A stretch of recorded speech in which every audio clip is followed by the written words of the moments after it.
Hello and welcome to News 9. Let's get you the big story that was happening in Karnataka. There has been a clarification that now has been issued by the Chief Minister himself.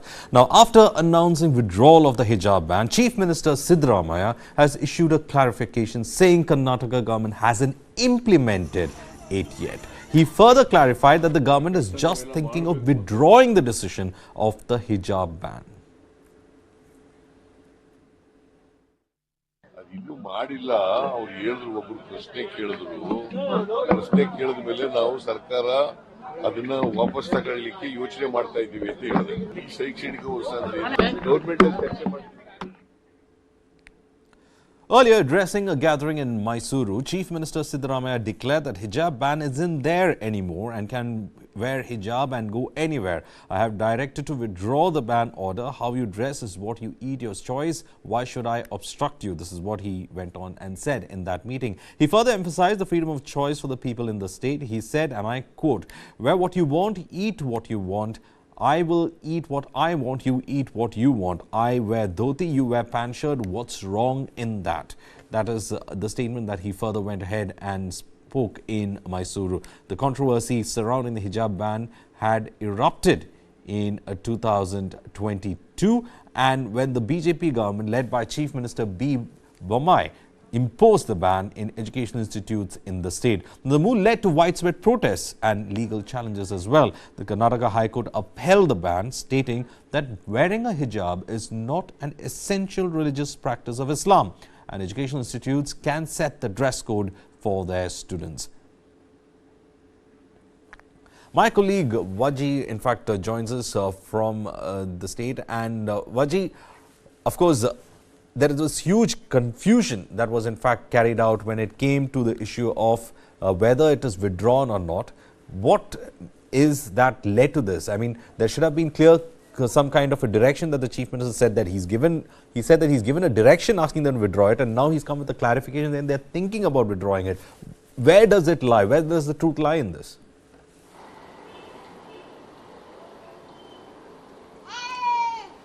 Well, with this confusion that Siddaramaiah has created, one can understand that yesterday was an announcement that he did in the Jan Sabha where somebody prompted up a question asking what are we doing with regards to the hijab, and Siddaramaiah clearly said that people have the right to wear what they want and eat what they want, and the hijab ban that was placed by the previous government has been lifted is what he said, and he will tell his officers also to lift that particular ban.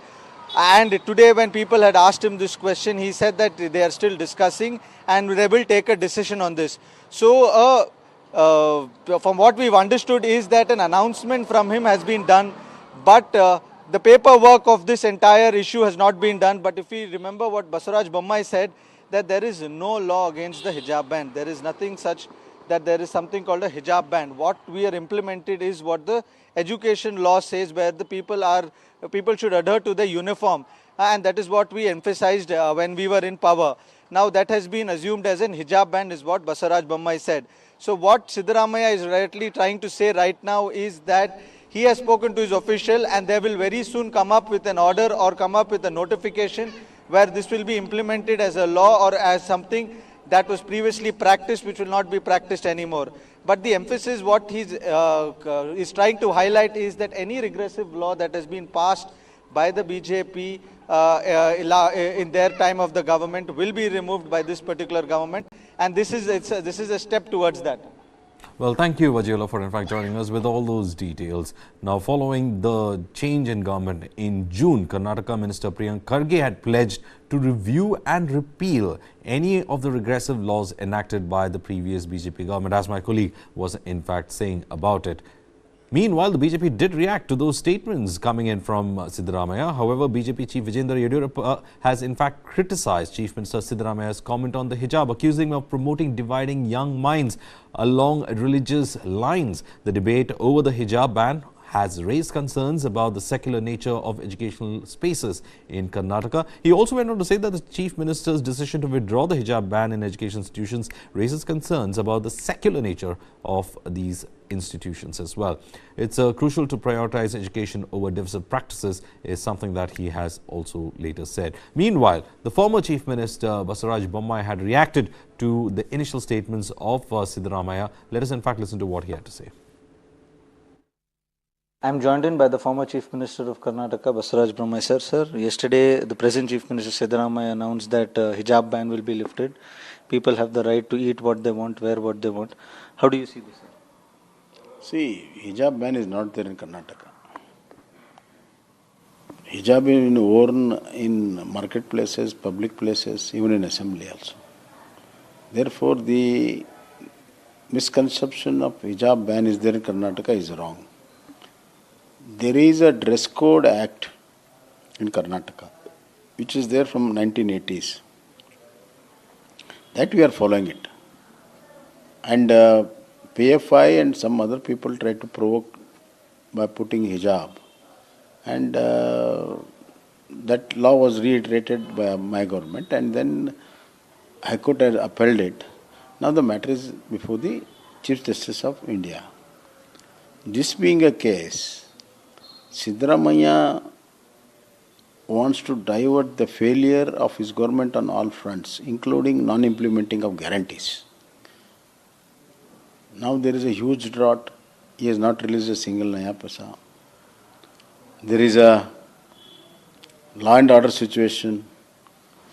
Congress' own MLAs are alleging that not even a single Naya Paisa has been released for development. There is a financial crisis, and the woman, there is no safety for women in the state. Woman is beaten black and blue nakedly. There are a lot of children issues where school children are made to clean the toilets and go into the sewage tanks. So there are so many issues, both economical and social. Instead of solving all this, and the interstate issue of Kaveri, instead of solving all this, he wants to divert the attention from the failure of his government, and that's why he brings up. Other day, just before the assembly, he said, I'll give 10,000 crores to minorities. Did he give? He wants to give in next four budgets. What was the need to talk just before the assembly? Sir, you allege that they are playing communal politics. You allege that they are not looking into this thing. But the Congress, on the other hand, they say that BJP brings in laws to divide the society. This hijab law also was done to that. People can wear kumkum, bindi as per their tradition. It's the same. I want to tell my Congress friends, we have not brought any law. There is no ban on hijab. They are trying to create this bogey. It is not there. It's a dress code right from before independence. There is a dress code in this country to the schools. Even when Siddaramaiah was a student, there was a dress code. So it is. We have not brought any law. Congress is trying to spread the falsehood. It is Congress wants to divide this society. See what will happen to the children if they are identified by the religion, by the dress which they wear in schools. The discrimination and disparity and hatredness will start from the school. So this is what Congress wants. They are doing a greater damage, not only now, for the future generation also. Moving on, a Swaminarayan temple has been vandalized with the anti-India and pro-Khalistan slogans in California, US. Now, the incident happened in Newark City. The Hindu American Foundation shared images of what they say was the kind of vandalism that they saw. There was graffiti on the temple walls, and they shared it on the platform X. They also said that there were hateful messages against India and Prime Minister Narendra Modi scrawled on the temple walls. Emphasizing the need for a thorough investigation, the foundation reported the incident as potential hate crime to the Newark Police Department and the Department of Justice and Civil Rights. Now, reacting to the incident, the Indian consulate in San Francisco strongly condemned the defacement of Swaminarayan Mandir Vasana Sanstha. Now, the consulate expressed deep concern, stating that the act had offended the sentiments of the Indian community. Urging swift action, they confirmed that they had contacted US authorities to initiate a quick probe into the matter and take prompt action against the perpetrators. मैंने देखा था ये अब इसकी तो हम माने जो हुआ है ये आप जानते हैं कि हमें चिंता है कि वहाँ भारत के बाहर जो एक्सट्रीमिज्म जो है, जो अलगावादी, जो सेपरेटिज्म जो है, ऐसे ताकतों को स्पेस नहीं मिलना चाहिए। और जो हुआ है, हमारे राजदूतावास ने, कॉन्सुलेट ने वहाँ मुझे वो वहाँ की सरकार और वहाँ के पुलिस के साथ शिकायत की है और ये इस पे मेरे ख्याल से इंक्वायरी जारी है। The French police have taken 2 men into custody a day after grounding a Nicaragua-bound plane carrying over 300 Indian passengers. The plane was grounded after it was suspected of being part of the human trafficking network. Indian authorities have also reached the spot and are investigating the situation. France grounded the charter flight headed to Nicaragua carrying 303 Indian passengers on Friday to conduct a judicial investigation. The Airbus A340 belonging to the Romanian charter company Legend Airlines had flown in from the United Arab Emirates and had landed at the Vatry airport in eastern France for a technical stopover. Meanwhile, COVID-19 cases are going up in India and a new subvariant called JN1 has emerged, with the first case that have been reported from Kerala in the past 24 hours. West Bengal reported few cases as well. Around 5 cases were reported in West Bengal, with 3 people in the hospital and 2 in home isolation. Meanwhile, in Rajasthan also 5 cases have also been reported and 1 COVID-19 fatality has also been registered. JN.1 is linked to the Omicron subvariant BA.2.86 but has an extra mutation, making it more resistant and immune evasive. The World Health Organization labels it a variant of interest, which is particularly risky for older adults and those with multiple health issues, as warned Dr. Rajiv Jaydevan from IMA COVID Task Force. India has reported that 752 new cases and 3,420 active cases, while globally WHO has reported a 52% increase in the new cases in the past month.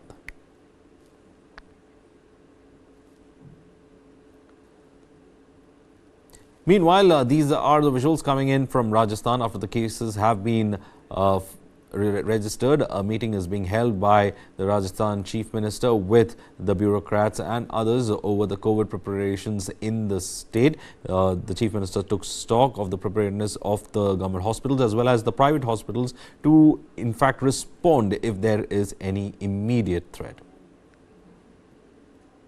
Meanwhile, Nitish Kumar from Bihar has also held a meeting with the senior bureaucrats and have tasked them to ensure that they have a quick response to the COVID situation when it emerges and to keep a vigilant eye on the developments regarding the issue in the state.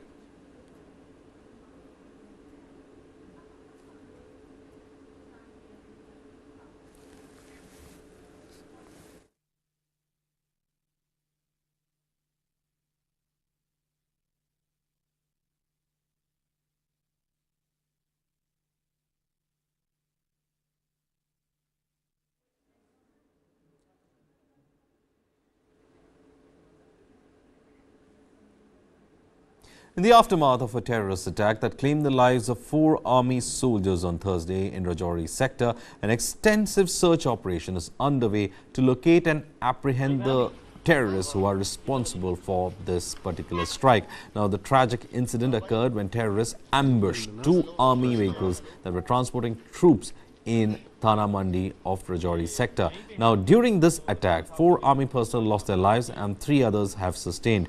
The confrontation unfolded at around 3:45 p.m. on Thursday when terrorists opened fire on the 2 army vehicles passing through the Dera Ki Gali in Rajouri's Poonch region. In response to the great threat, the security forces have intensified efforts to track down the ultras and involved in the attack and have started emphasizing the importance of swiftly addressing the situation and ensuring that the safety and security of the region is taken into consideration. Rajouri में आतंक के खिलाफ भारतीय सेना का महा operation का आज 3रा दिन है। लगातार इन्हीं जंगलों में भारतीय सेना की तरफ से जो सर्च ऑपरेशन है आतंक के खिलाफ वो चलाया जा रहा है। माना जा रहा है कि इन्हीं जंगलों में 3 से 4 आतंकी जो है वो छुपे हुए हैं, जिसके लिए महा ऑपरेशन सेना की तरफ से चलाया गया है। आपको बता दें कि 21 तारीख को 3:45 पे भारतीय सेना की तरफ से जब ये इंफॉर्मेशन सेना को आई कि 21 तारीख को इन्हीं घने जंगलों के अंदर, डीकेजी के घने जंगलों के अंदर आतंकी छुपे हुए हैं, तो उसके बाद सेना की तरफ से ऑपरेशन लॉन्च किया गया। 3:45 पे जब सेना की री इन्फोर्समेंट आती है तो उस वक्त 2 गाड़ियों पे आतंकियों की तरफ से फायरिंग की जाती है। हालांकि भारतीय सेना की तरफ से रिटेलिएट जो है वो भी किया जाता है, लेकिन आतंकी इन्हीं घने जंगलों के अंदर छुपे भाग जाते हैं और उसके बाद सेना की तरफ से 21 तारीख से ही महा ऑपरेशन चलाया जाता है, जिन्होंने इस कायराना हरकत को अंजाम दिया। तकरीबन सूत्रों से मिली जानकारी के मुताबिक 3 से 4 ऐसे आतंकी थे जिन्होंने इस आतंकी वारदात को अंजाम दिया है।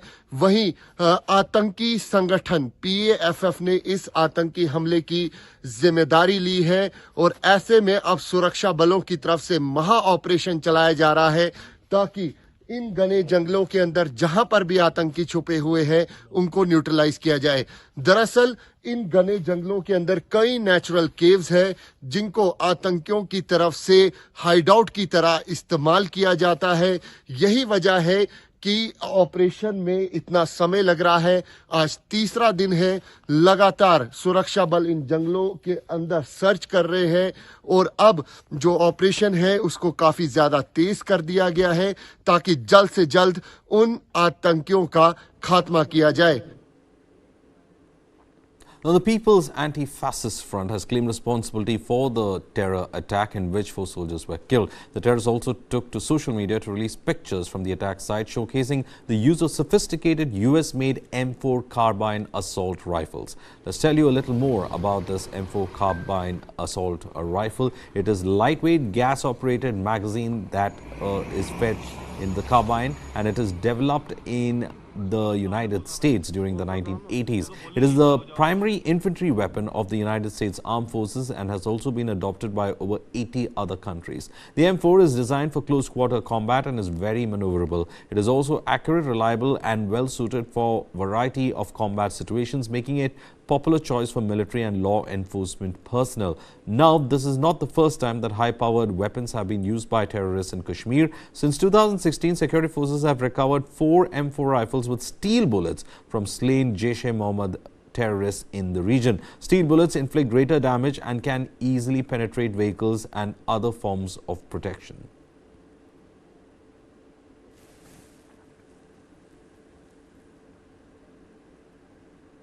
Meanwhile, as the encounter in the Rajouri sector continued, an infiltration bid was foiled in the international border in Kaur in Aknu district in Jammu Kashmir. Now, the White Knight Corps of the Indian Army informed through a social media post that there was suspended movement of 4 terrorists, which was detected through the surveillance devices on the intervening night of December 22nd and December 23rd. Effective fire was brought down and terrorists were seen dragging one body across the international border, is what the situation looked like has in fact put out. The White Knight Corps had gone ahead and spoken about, rather tweeted about the issue on platform X, where they went ahead and told about this particular operation.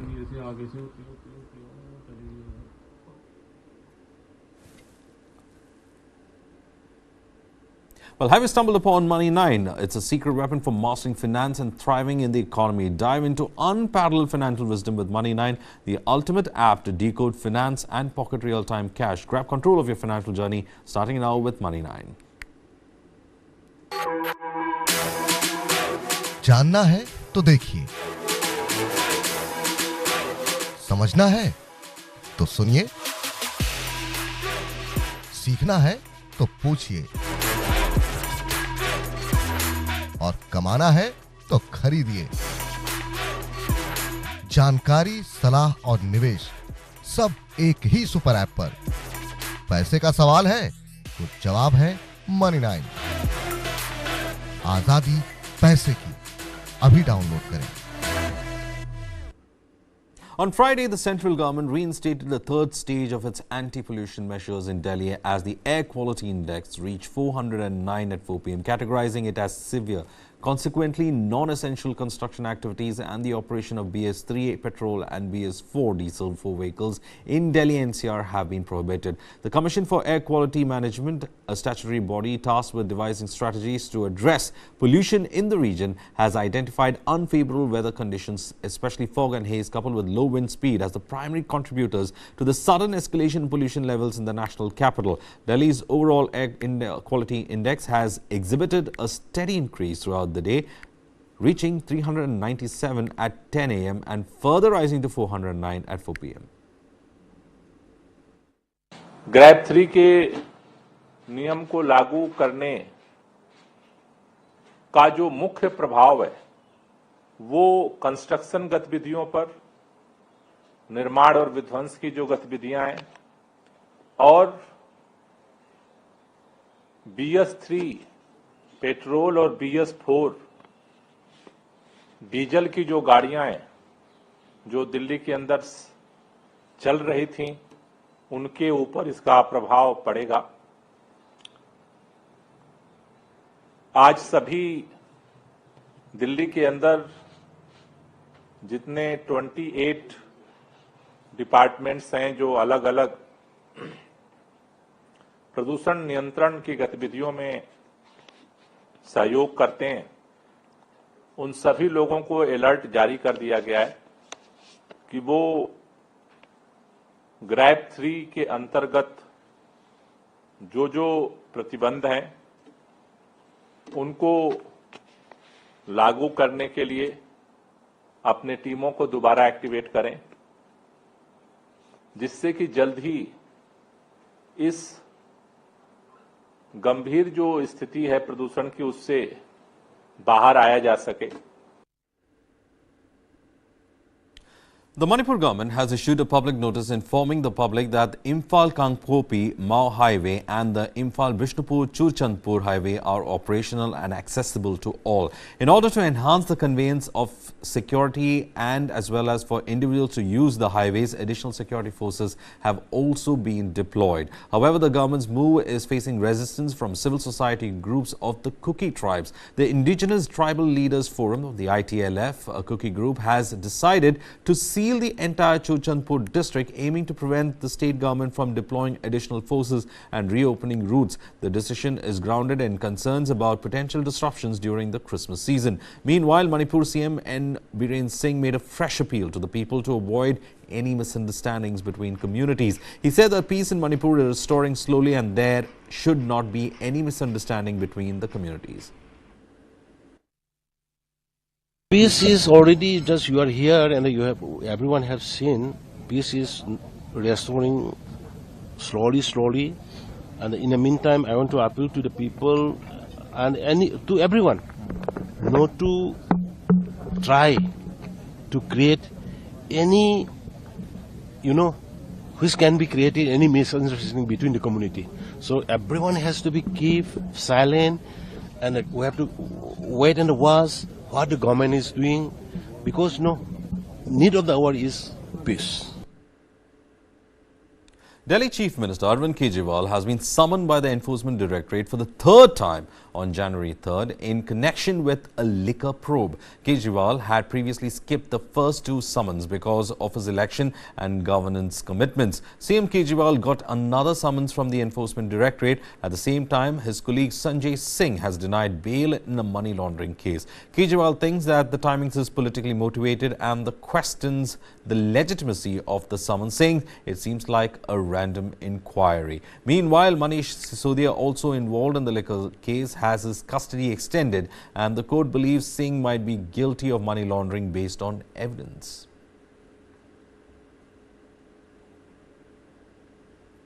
Well, in a rallying call for Maratha reservation, quota activist Manoj Jarange declared that 80% of the battle has been won. Emphasizing the final stages of the fight, Jarange set a deadline for the Maharashtra government, giving them until December 24 to address the issue. He warned that if unmet, the community would march towards Mumbai, tightening the state's economic noose. Speaking at a well-attended rally in Selu Prabhani district within the state's Marathwada region, Jarange reiterated that despite granting the government a 40-day window, no progress has ensued. He also urged caution among the masses, highlighting the crucial juncture for securing reservation for the Maratha community.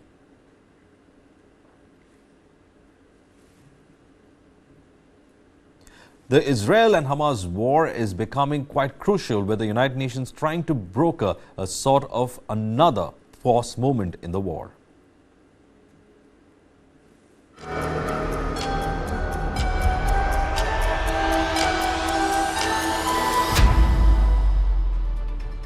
The following content may contain visuals that are disturbing, graphic, or sensitive in nature. Viewer discretion is advised. This material is intended for mature audiences and may not be suitable for all viewers. Please exercise caution while watching, and if you find such content distressing, we recommend discontinuing viewing.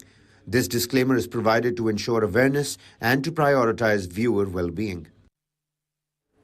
The UN Security Council approved a toned-down bid to boost humanitarian aid in Gaza on Friday that stopped short of a call for a ceasefire hours after Israel signaled it was widening its ground offensive in the Palestinian enclave.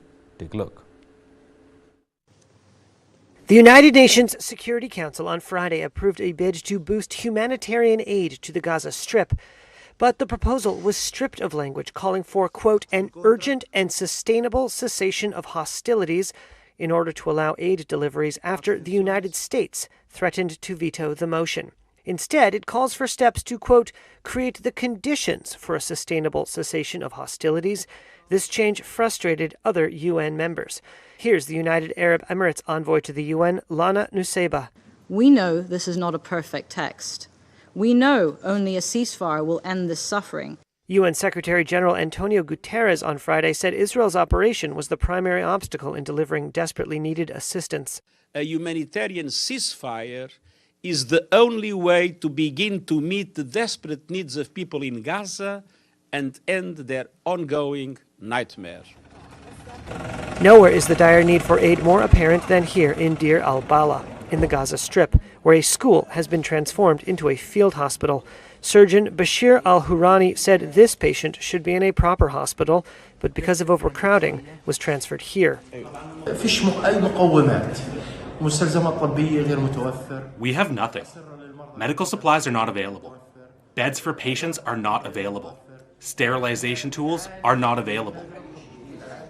We are suffering from the lack of medical staff, medical supplies, and medicine.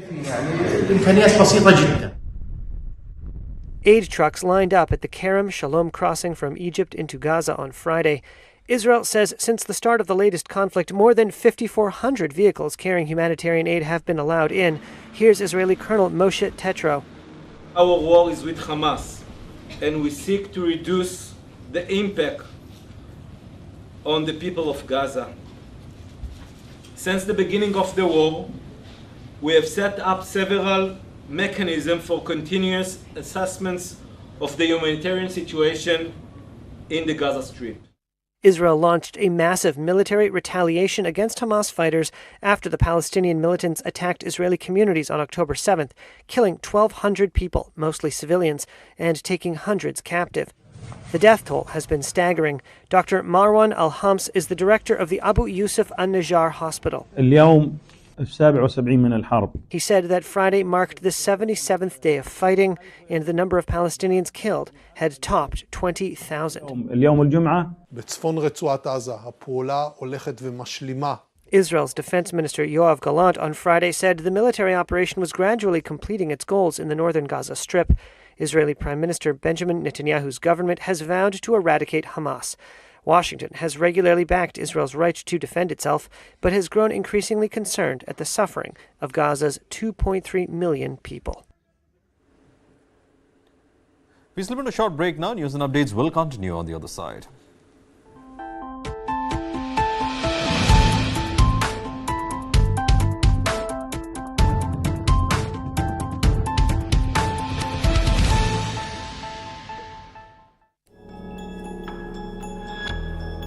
Since the last 2 years, Khalistani terror groups are threatening Indian diplomats in Canada, US, UK and Australia.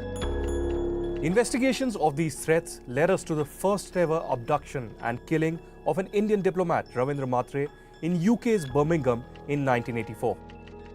Our months-long investigation finally led us to the murderer of Ravindra Matre, who has been hiding in Pakistan-occupied Kashmir for the last 40 years. Watch our exclusive documentary, Murder of an Indian Diplomat, where we reveal the man who killed Ravindra Matre.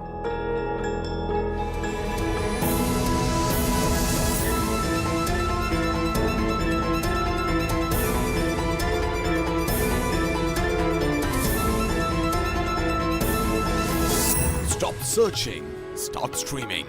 Download the world's first news OTT, News9 Plus, ahead of the curve.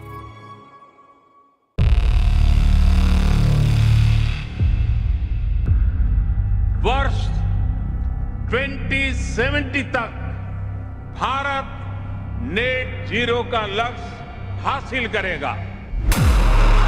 There is certainly a wall of capital coming into the clean tech, climate tech space, not just in India but across the world.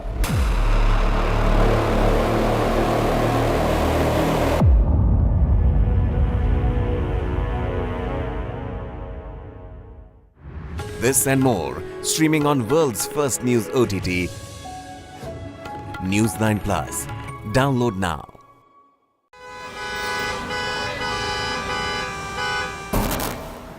Bangalore traffic is an example of something that has gone wrong with our system. We have more than 50 flyovers in Bangalore city. If flyover is a solution to traffic problem, Bangalore should not have traffic problem. According to TomTom Traffic Index 2022, Bangalore is ranked as the second worst city in the world when it comes to traffic.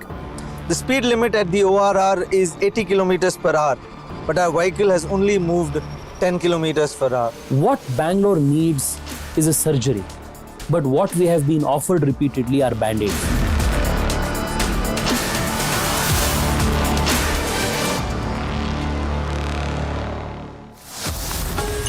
Only on the world's first news OTT, News9 Plus, ahead of the curve.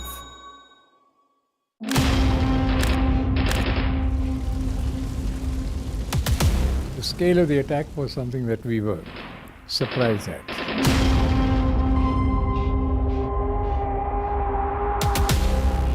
David Hadley was a double agent.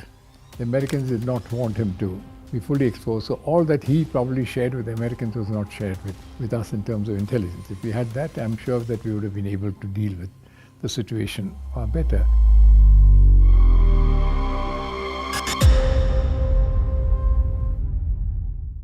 This and more, streaming on world's first news OTT, News9 Plus. Download now.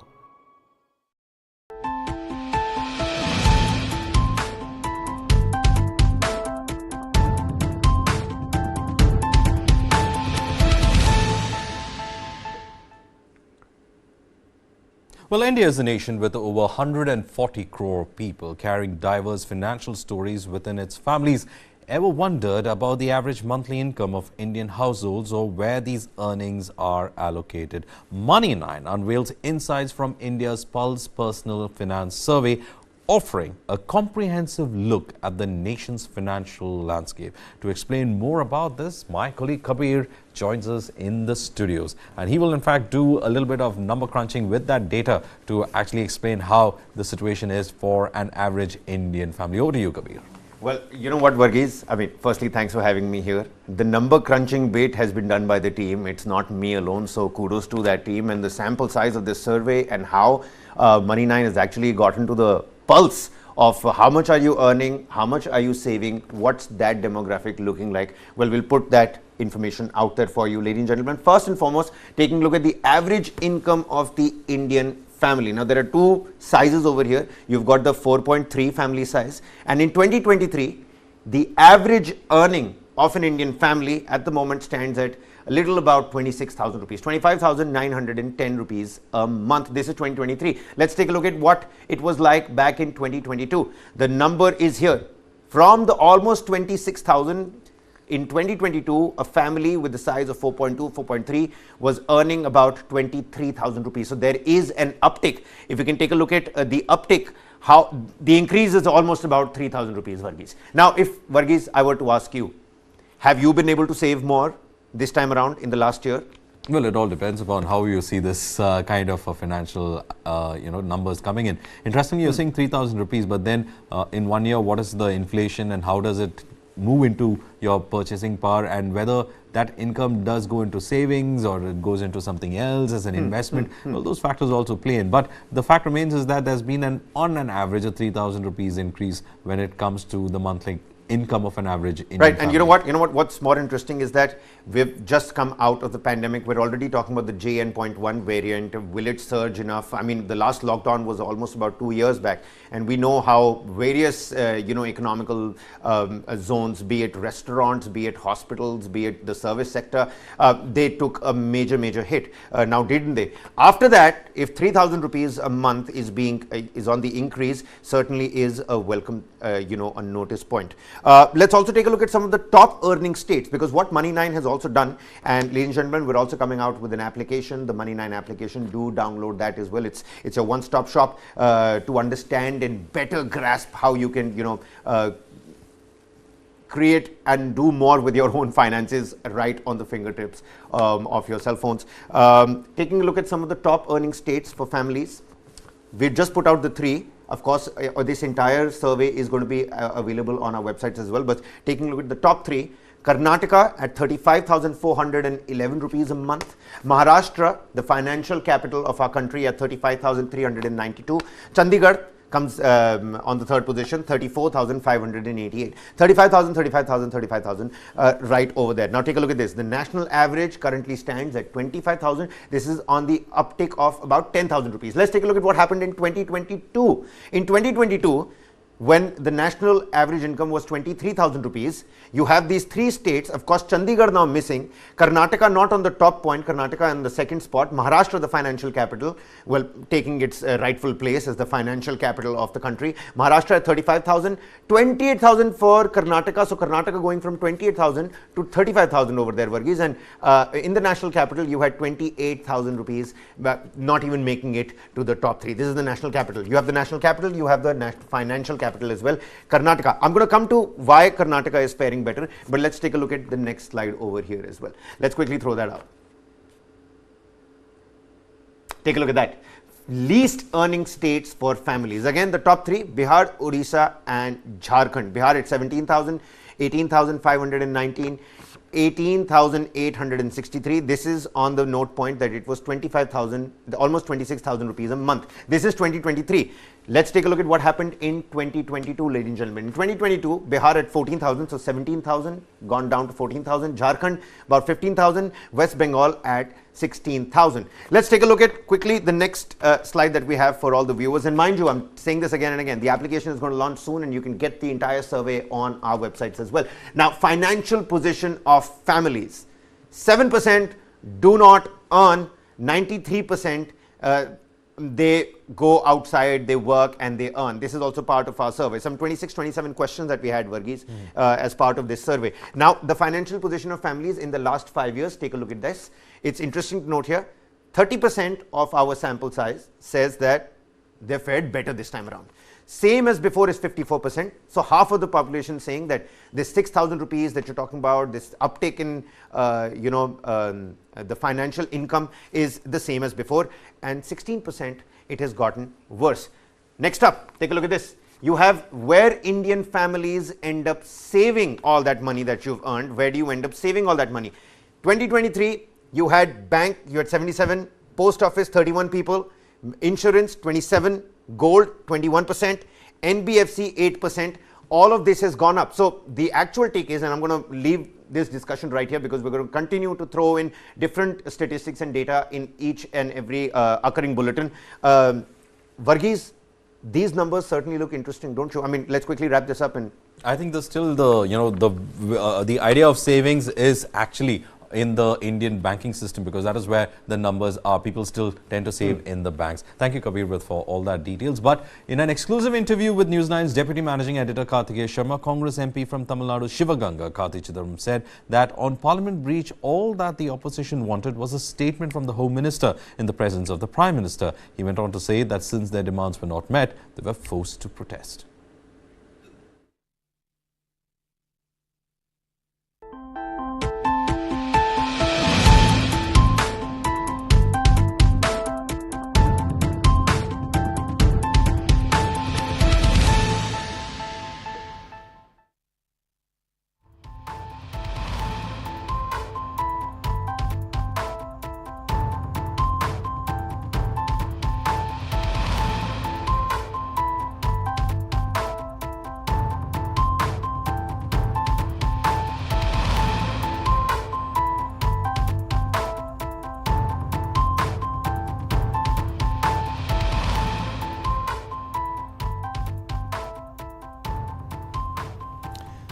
Welcome to the interview.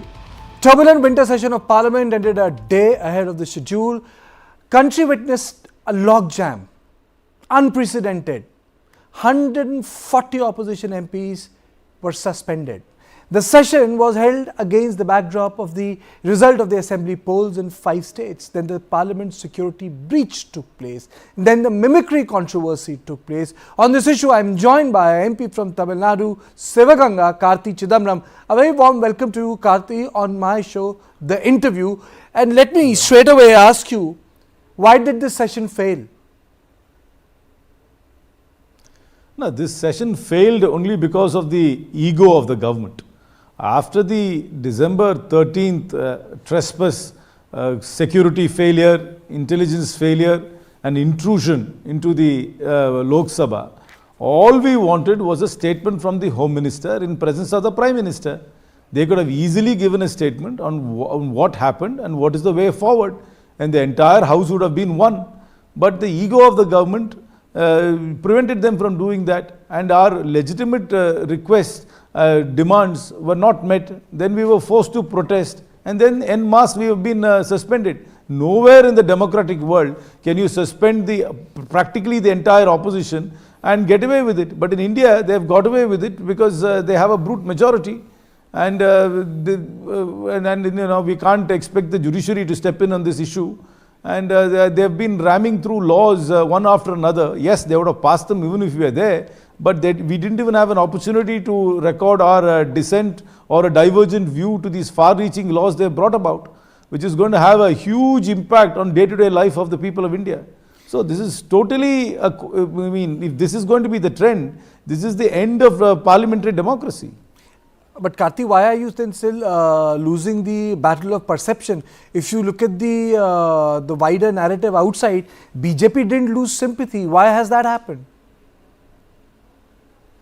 No, we are going to communicate. We are going to go. We are constituency MPs. We will be traveling far and wide. We will definitely articulate a point of view. We will say how this government, which touts itself as a government of national security, is actually incompetent, is not able to even put proper protocols in Parliament to prevent an intrusion or an attack. I mean, just because there were no fatalities, don't underplay the import of the intrusion. If the two intruders had sarin gas or anthrax, there would have been huge fatalities. Instead of that, thank God they had some inert gas. And the security protocol failures, intelligence failures, and then silencing the opposition for asking a legitimate demands, then bringing about these far-reaching laws which are going to have such an impact. I mean, you have now amended how you are going to appoint the Chief Election Commissioner. I mean, now you don't even need that committee anymore. It's going to be the Prime Minister, a Cabinet Minister and the Leader of the Opposition. It's already 2-1. We don't even need to go for the committee anymore. And then you're in the guise of amending the IPC and sort of decolonizing it. You have made it's still very colonial, and you have made it far more draconian. I mean, many people have said why it's draconian. I can easily articulate why it's more draconian. Then you've got a telecommunications bill, which allows all kinds of interceptions, which even wants encrypted messaging services to give the back end. I don't know how they are going to give the back end. I probably think they won't give the back end. Then we'll have to figure out how they are going to operate in India. And then the postal bill, which allows you to intercept any letter in the guise of national security. This umbrella of national security allows and empowers the government to do a whole host of things which are completely intrusive, anti-privacy, and can be easily weaponized to target political opponents. I mean to say, all these points could have been made in the parliament. All these points will be made by the opposition party in their constituencies. We were. But Karthi, my question is very straight. Generally, people think all these issues from the perspective of why this and why that. I am asking you, this one-day protest of Jantar Mantar is a shoot and scoot thing. I mean to say, where is a long campaign? The only long campaign your party had against the government was Bharat Jodo. This is one day of protest. Jantar Mantar is because the day after, nobody is saying Jantar Mantar is the be-all and end-all of it. Parliament ended yesterday, so all the floor leaders and all the MPs are here. So we were able to congregate all of them together. But now we will fan out to the nooks and corner of India from today onwards. I will also be leaving tomorrow. All of us will leave tomorrow and we'll go to the nooks and corner of India and articulate. The fact I'm even talking to you today is in a way trying to win over hearts and minds with our point of view. No, that's perfectly fair, but my question is that, it's the responsibility of the opposition to create the narrative. I mean, so it will never be the responsibility of the government to give you that space, Karthi. No, I am not asking the government to do us any favors. I am just asking the government to be democratic within parliament. That's all I am asking. But we will go out, we will articulate. I, to the best of my ability, will definitely articulate. I will speak. We have a party mechanism in my constituency and in my state, and we'll use it. And I'm sure my colleagues will do the same everywhere else, and all the alliance partners will do the same everywhere else. Of course, we need to communicate better. Of course, we need to have a counter narrative. At the same time, we also need to tell what's happening. I mean, how far-reaching consequences these new laws are going to have on the daily life of people. The issue in Parliament was two-pronged. One was the breach, and another doesn't belong to your house, but I would definitely like you to speak. This mimicry issue. How do you see this mimicry issue? The President of India, listen to me, the entire party, the public protest, how do you look at it? They all came out in his support. No. First, it is not just a mere security breach. It is an intelligence failure. There were 6 people who were conspiring for a long time. They have done a dry run. They have discovered that the shoes are not checked. They have discovered that the plastic is not detected by these scanners. This government has spent so much money on scanners and they can't detect plastic. So a Unabomber kind of situation could have happened. So that is a colossal intelligence failure. There is a colossal security failure. Then the response of the security staff within the parliament was also very sloppy. They were not swift. They are not necessarily trained to deal with these kind of situations. So the whole system, it exposed the fact that this government doesn't have the wherewithal to manage. Their management capacity is pretty poor. What they are very good at is in propaganda. So they are trying to divert serious issues by sideshows. I am in no way condoning the behavior of a member of another political party in the steps of parliament. I am not doing that. But to make that the centrality of all the issues is rather unfortunate. You have expelled one member for a vehement critic of the government. You had a security breach.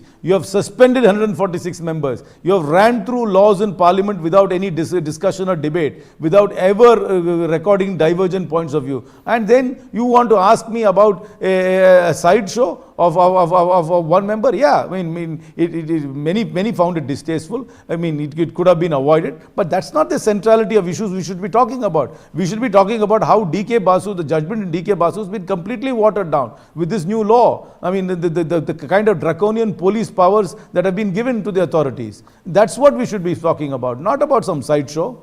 No, the sideshow is important because it has been politicized, Karthi. The chair himself said it's a matter of his community. The President of India tweeted about it. That is very unfortunate.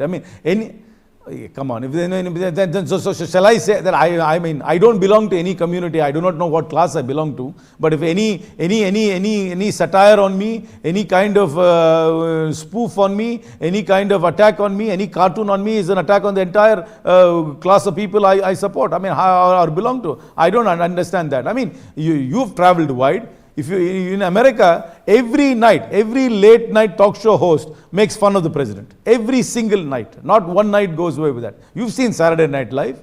You've seen all these stand-up comics. You've seen the talk show host. I mean, come on. I mean, are you saying that Mr. Dhankar does? Are you saying that it happened? Are you saying that he doesn't have a sense of humor? Pardon? I think so. I mean, he could have found it distasteful. He could have left it, but to sort of to prolong this issue and to sort of dwell on this as if this is the centrality of all the issues of India is facing. I think that's actually trivializing what else this country is going through. I mean, I think it's also very ingenious on their part to divert this attention there, which in fact merits no more attention than the length of the act itself. Okay, let me take this conversation to a different direction. The issues which really concerns a political party. For political party, the biggest worry can be that they become absent from the areas of operation. Do you feel that the results which came out and the wipeout of the Congress in North India is a cause of big worry? The party has lost its entire steam before the Lok Sabha? First of all, I do not agree with the word wipeout. You see, in a first past the post system, you know that and a marginal uptick in your vote share can give you a disproportionate number of seats. Yes, we have lost Madhya Pradesh with a slightly higher delta, but Rajasthan and Chhattisgarh, the delta is very small. And the victory in Telangana is somehow overshadowed by these three results. If the Telangana result had been a standalone election, that would have given a big uplift to our mood. I understand what has happened in the three states. In Madhya Pradesh, it's actually been a bit of a shocker. Even though our vote share has not gone down, the BJP's vote share has gone up. But in the other two states, in Chhattisgarh and Rajasthan, it's been very marginal. I mean, had we had a tactical alliance with a few political parties, the result could have been different. And in Rajasthan, you have this theory called ulta pulti, which I learned recently, how you do ulta pulti on the roti. That's what people do with governments every ulta pulta every 5 years. So that's the narrative in Rajasthan. So it's not a wipeout. Don't ever say the Congress gets wiped out. I mean, in a parliamentary democracy, you can just have a marginal victory but have a disproportionate number of seats. Like in parliament, the BJP wins only 31% of the votes last time, but they have nearly 60% of the seat. We won 19% of the vote. We only have 10% of the seats. Mm-hmm. Do you think there's a South-North divide? BJP is absent in South and the Congress has no space in North? That the point is that in the linguistic states, the states which do not speak Hindi as their first language and as a native language definitely seem to be successfully pushing out the BJP because of their one this, one that, their Hindi Hindutva politics. So Tamil Nadu, Kerala, Andhra, the pushback is greater. But there is the divide in the South-North is because of language and the way that we perceive politics. But there are other differences as well in the South, and there are legitimate concerns the South has, particularly about a new delimitation which comes about. If it ever comes about purely on the basis of population, we will get disenfranchised. And economic parameters, of course, there is a difference. So there is a difference, but that's not some kind of it's not a divide. There's a difference, but it's not a divide between North and South. And lastly, before I let go of you, do you think that the older leaders really spoiled Madhya Pradesh and Rajasthan, their squabbles, and where one person was in charge in Telangana, he delivered the state? No, I think the people who are in charge in the Hindi-speaking states were all very, very seasoned campaigners. I think what we missed out was some tactical alliances which we should have made. You see, really in elections today, tactical ground-level alliances are very important, and we probably missed that out in the Hindi-speaking states. So that's my reading of the situation. And lastly, before I let go of you, this is the second part of the Bharat Jodo Yatra. The Bharat Jodo Yatra created great momentum for the Congress party, but if you look at the results, only Telangana made the best of it, and now it's starting from east to the west. Do you think that it will have the capacity to create the same momentum, keeping in mind the results that are out now? No, the Bharat Jodo Yatra will definitely add value to the party, but we still need to have a ground game. We need to have an organization. We need to have an organization and which is just keeping in touch with people all the time, not necessarily only during election. So if we have an organization on the ground, that can leverage the energy of the Bharat Jodo Yatra. What is the ground game? We need to have party functionaries who are constantly interacting with the people, intervening where necessary, and constantly having some sort of a conversation with the people on social and political issues at the ground level. And we need to have, the BJP has social organizations outside the party which aids them in that exercise, whereas we don't have that. That is a shortcoming we have. So how do you make up for that? It cannot be done in a 6 months time, and RSS took more than 50 years. It can't be done in the short term, I agree. It's not something which can be replicated immediately, but political parties can create narratives on the ground. And politics is very local. While there is a national trend, but the local ground game has to be strong. People have to be in local government. People need to be legislators. People need to keep on intervening and sort of having conversations all the time. Thank you, Karthi Chidambaram, for joining me on my special show, The Thank you Interview. very much. Thank you so much.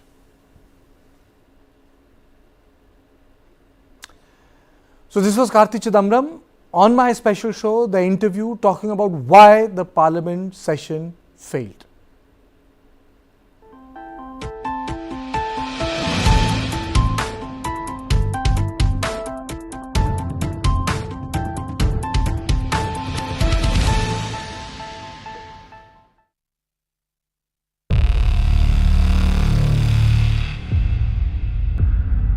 वर्ष 2070 तक Bharat net zero का लक्ष्य हासिल करेगा.